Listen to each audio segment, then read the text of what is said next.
এই অল্প কিছুদিন আগে এক বন্ধু আরেক বন্ধুকে ময়মনসিংহে মাদকাসক্ত হয়ে এক বন্ধু আরেক বন্ধুকে কুড়াল দিয়ে কুপিয়ে হত্যা করে।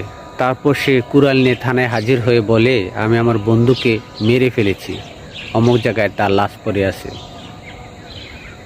আবার এক ছেলে তার মাকে এত পরিমাণ অত্যাচার করত, অত্যাচার সহ্য করতে না পেরে মা নিজে তার শাড়ি দিয়ে ঘাসে ঝুলে আত্মহত্যা করে।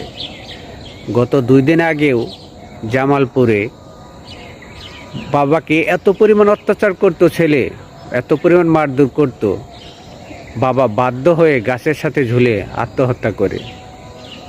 আল্লাহ পাক আমাদেরকে কবে বুঝদান করবে আমার মাথায় আসে না। যেখানে বলা আছে মানুষ যদি মানুষকে হত্যা করে তাহলে ওই মানুষ জান্নাতে যাবে না, মা বাবাকে কষ্ট দিলে জান্নাতে যাবে না। অথচ কষ্টের পরিমাণ আস্তে আস্তে এত তীব্র হচ্ছে যে মা বাবাকে মেরেই ফেলছে। আল্লাহ আমাদের সহি বুঝদান করুন, আমিন।